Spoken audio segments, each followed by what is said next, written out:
Hi friends, and welcome to the Healthy Beyond 40 show. I'm Michelle, mama 4 and military wife, and I'm passionate about helping women get healthy from the inside out so they can feel better and live their best life.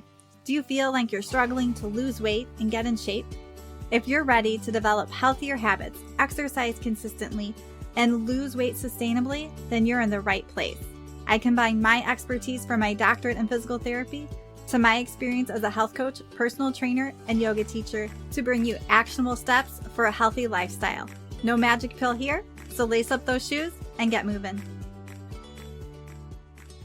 All right, I'm so excited to have Dr. Tony on the podcast today. She is a biological dentist, and maybe for some of you guys, you don't even know what that is. But first, I'm going to tell a little bit of my story. So most of you guys know who are listening that my husband's military. So we have moved a lot, and probably over, 10-ish years ago, we were living in Indiana, and this dentist I was going to, who I did like, was just a traditional dentist, but she kept finding cavities. I'm like, what is going on? Like, I don't eat a lot of sugar. I don't have all the traditional things, but it is a way dentists can make money. And so when we moved to St. Louis, after that, we found a biological dentist, and I no longer had cavities, and they would do things like test the pH in my mouth, have different flosses and toothpaste, and really had a more holistic look at health when it came to the mouth. And my husband even got silver fillings removed correctly, as we'll talk more about that today. And then we moved to Arizona after that, and I had a great dentist there who was biological. And then we moved here to Oklahoma like 8 months ago. And I went to a dentist who I knew wasn't biologic, but I thought they were a little more holistic. And this dentist found 4 cavities in my mouth. And she said she could actually see a cavity on my x-ray from my previous dentist who I trusted. So I'm like, that just doesn't sound right. So I went to a different dentist who is more conservative when it comes to fillings and is more holistic. And he's like, you don't have any cavities. Like, I had no symptoms either. So it can be very frustrating finding the right provider. So I'm excited today to talk about dentistry because it's not something I've talked about on this podcast. And I think it's something a lot of people don't know about. And our mouth is connected to our whole body. So it's super important. So today I have Dr. Tony on the podcast, and she's a biological dentist, an integrative health coach, and the owner of Flourish Dental Boutique in Richardson, Texas, right by Dallas. And so after her own personal health struggles with autoimmune disease, she shifted her practice to focus on whole body health and the prevention and safer treatment of oral disease. So Dr. Tony, welcome to the podcast. Thank you so much. I'm excited to be here. Yeah. And is there anything you would add to that little bit about your story or who you are? Well, that could be a much longer story. And I know we've got to get into the good stuff. But just the quick summary is that I was diagnosed with Crohn's disease in 2011, and I was a quote unquote normal dentist. I had no intention of doing biological dentistry. It was very much talked down about in dental school. So it was not something that I wanted to be a part of. But the more I learned how to heal myself and heal my Crohn's disease, I learned it was, all about inflammation and all about this dysbiosis, this imbalance in bacteria in the gut. And as I actually did start to feel better, I realized, what I treat every day in my practice is all about inflammation and a dysbiosis in the very first part of your gut, which is your mouth. So I knew that if I could figure out how to heal myself and heal my own gut, which I did, then I had the responsibility to be able to figure out how to do that for my patients. So it turns out biological dentistry isn't just all the woo-woo tinfoil hat stuff that I was warned about in dental school. It's actually based in science. And yes, it is very much holistic care. We're looking at the whole body, but very, very evidence-based, and I think leads to much better outcomes. Yeah, I love that. Thanks for sharing a little bit of your story. And I think, sometimes we can just hear something or think it is woo woo or out there, but there can be a lot of times it just goes back to the basic or the root cause, which a lot Right. of times conventional medicine does not go after. So tell us a little bit about what biological dentistry is and how that differs from like a conventional dentist. Yeah, so just very high level biological medicine, which is kind of the birthplace of biological dentistry. In biological medicine, you're going beyond the germ theory of disease and you're looking at the terrain theory of disease. So germ theory says, one germ causes one illness and therefore one medication or one substance can fix that one illness. Well, terrain theory says, no, we actually need to be taking care of the human terrain, the body as a whole. And whatever we're doing to support the health of the terrain, the health of the body, is going to be what heals illness. So, in dentistry specifically, when we're talking about biological dentistry, we want to make sure that nothing in the mouth is contributing to illness, and that as much as possible, we're removing things or making things healthier so that it can create overall health in the body. So that means we're focusing a lot on prevention, on nutrition, on what nutrients do our teeth actually need, what nutrients does our mouth need to be healthy. We are very, very intentional with the products and the materials that we use to make sure that they're not impacting the body in a negative way. Conventional dentistry is excellent at being able to restore the structure and the function of teeth. But sometimes my colleagues forget that those materials sometimes have consequences elsewhere in the body. So because of that, in biological dentistry, we typically don't use any fluoride because fluoride has negative side effects. There are implications to fluoride there that are not, just the benefits that you hear about. Like you said, with your husband removing his old amalgam fillings, those old silver fillings are half mercury, and mercury is a very potent neurotoxin. So not only are we not using those, but we're making sure that when they need to be removed, that we're following very specific protocols so that we are not exposing you, the patient, or us as the dental team to extra mercury. Because again, we want to make sure that we're doing things as safely and as naturally as possible. Now, we still, when I say natural, we still have to restore teeth and we still need to restore the structure and the function of teeth. So we're very intentional with what we choose. We can't say that it's natural. Nothing is natural except what God gave us. But we are choosing composites that are more of the ceramic-based composites that are BPA-free, have no fluoride. We're being very careful with what we choose so that we have minimal negative impact on the body as we're restoring the structure of the teeth. Yeah, that's great. So I love how you said in biological dentistry, it's really about a healthy mouth. And it's also about prevention because at a conventional dentist, they're going to tell you how to brush your teeth and they're going to tell you how to use fluoride. And that's about it.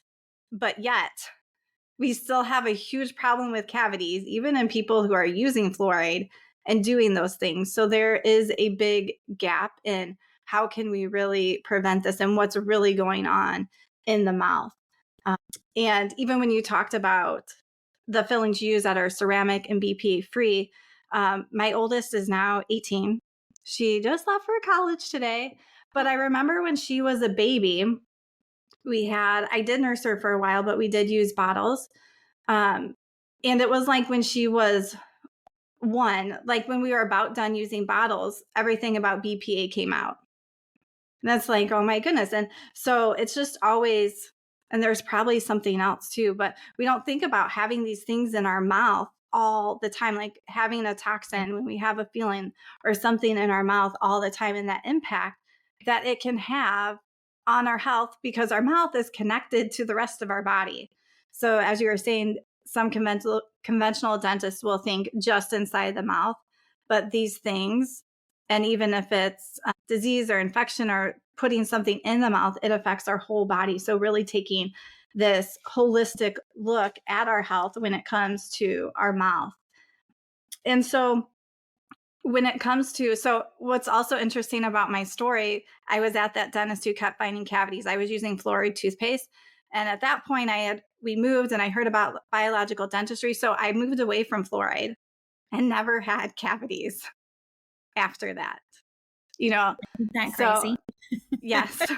Despite what we were told, cavities are not caused by a fluoride deficiency. Yes. Yes. So what alternatives to fluoride do you recommend? My favorites are xylitol, the plant-based sweetener, and calcium hydroxyapatite. Those have the best safety profile combined with the best effectiveness, an effectiveness that's very comparable to fluoride.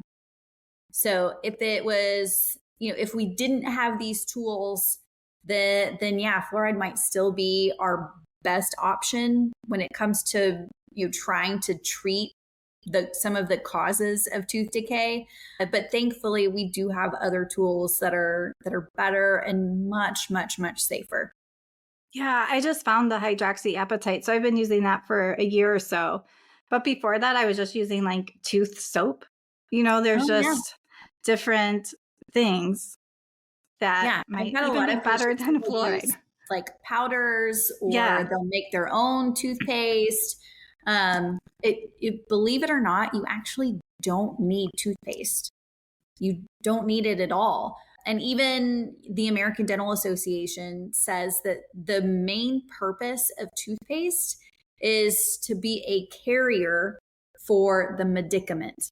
And the medicament, in most cases, is fluoride.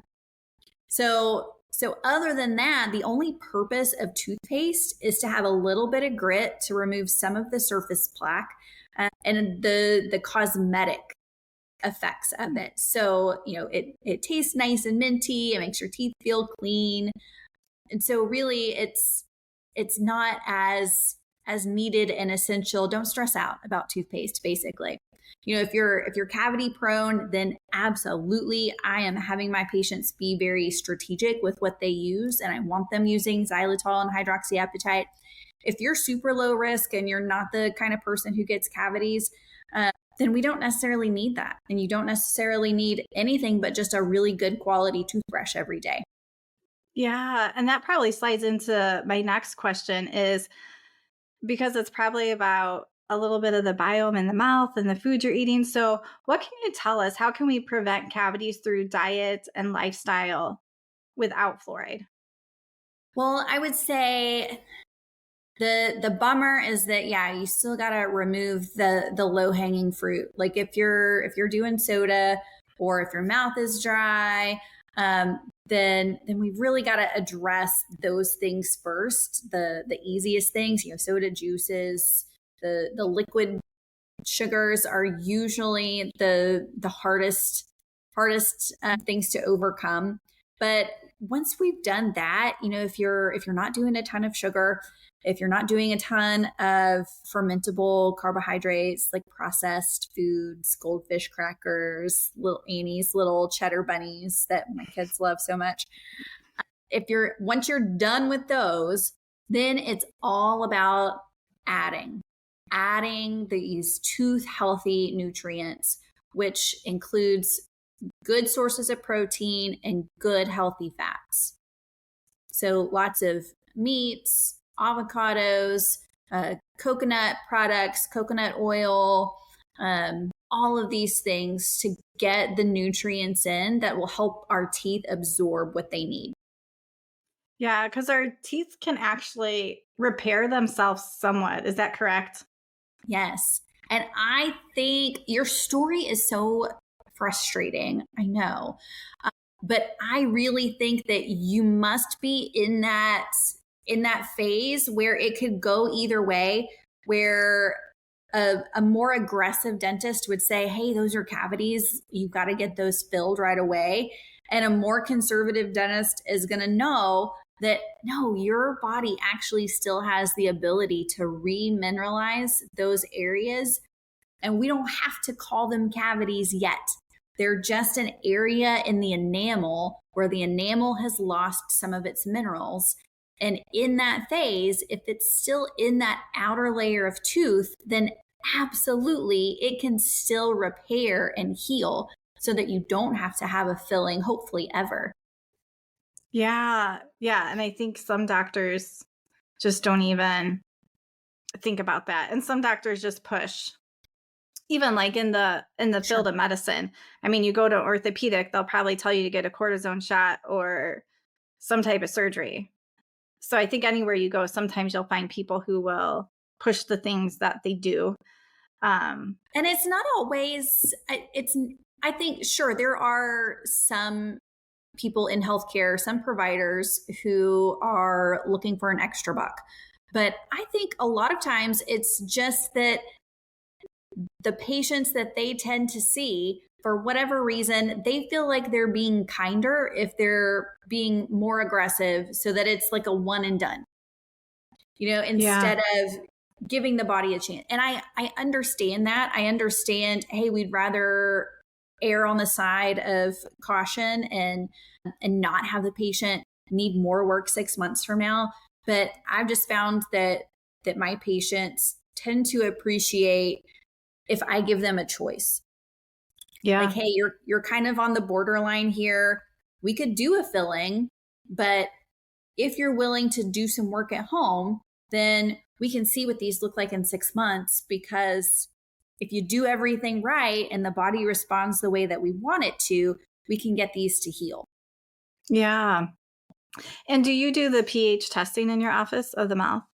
I do. Yeah. So tell us a little bit about that or why do that. Well, we want the pH of your saliva to be fairly neutral. You'll naturally have swings in salivary pH throughout the day, depending on what you're eating and drinking. If you're asleep and the flow of your saliva slows down, then it will become a little more acidic. So we naturally have these dips and spikes in pH. And what we want to do is kind of control those dips and spikes to where most of the time when you're at rest, you're going to have a fairly neutral pH. If it's too acidic for too long, then it could indicate some health issues, not enough saliva, or a microbiome that's producing more acid than it should, and can lead to an increased risk of cavities. What we also do in my practice that is really fascinating is when we can, especially if there's something going on that we're wanting to treat, then we try to get our patients to do a more comprehensive saliva test where we actually take a sample and send it off to the lab. The one that I use tests for over 700 different species of bacteria in the mouth. It tests for excess candida, for the good bugs, the bad bugs, and everything in between. And so that plus their pH really gives us some good insight where we can then be really, really strategic in how we help them treat whatever is going on in their mouth. Yeah, because just like probably a lot of people have heard of the gut biome, the good and bacteria in our gut, it's also in our mouth. Absolutely. Absolutely. Yeah. And And one so what impacts the other. Sometimes you can even see some gut issues that will show up because specific strains of bacteria will show up in the mouth. yeah, and also so are some people who have certain strains of bacteria like more prone to cavities in their Mm-hmm. mouth. Mhm. Yep. Yeah. And my husband, he's like a carb lover, a sugar lover ever since he was little, but he is always like more cavity prone. Yeah. That makes it tough, doesn't it? Yeah, but that like impacts, I'm sure that's changed his biome in his mouth and impact his mouth and made him more prone. It does. Yeah. Yeah. There are certain bacteria that really enjoy a carbohydrate rich environment and some that don't. Mhm. Yeah. Yeah. So I always love how it goes back to our diet and lifestyle and things that we are in control of, because there's so much that we can't control, but we are in control of what we put in our mouth. And I think, sometimes we just don't like understand the impact of food. We sort of know like processed food isn't great, but we don't really understand that impact that it has, or that soda or that sweet tea that we like.